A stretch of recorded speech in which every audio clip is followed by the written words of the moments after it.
फक्त मराठी भाषा दिनाच्या दिवशीच आठवते आम्हाला मराठी. बाकीच्या दिवशी आपण मराठी भाषा जपतो, बोलतो.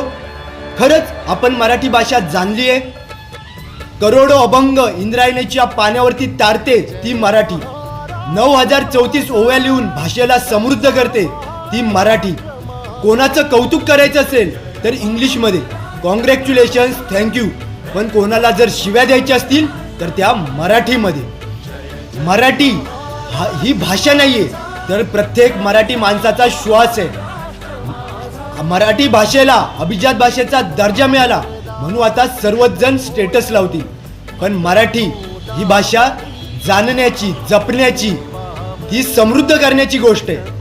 आपण मराठी भाषा केव्हा जपली जाईल जेव्हा आपण ती बोलू. जेव्हा आपण दुकानामध्ये जातो, समोरचा मराठीच आहे तरी सुद्धा आपण त्याच्याशी इंग्लिश किंवा हिंदीमध्ये बोलतो. तर का? तर याने आपला स्टँडर्ड वाढतो अशी आपली मनस्थिती आहे. तर नाही, आपल्या देशामध्ये, आपल्या राष्ट्रामध्ये जी आपली मूळ गोष्ट आहे ती आपण जपली पाहिजे, ती टिकवली पाहिजे. तेव्हाच ती समृद्ध होईल. आणि शिवरायांनी आपल्याला दिलेली, बहाल केलेली गोष्ट आहे ती म्हणजे मराठी. आणि मराठी ही जपली पाहिजे. फक्त स्टेटस पुरती मर्यादित ठेवता कामा नये, तर तिला समृद्ध केली पाहिजे.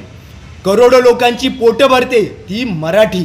त्याच्यामुळे मराठी भाषा ही जपा. आणि मराठी दिनाच्या शिवमय शुभेच्छा.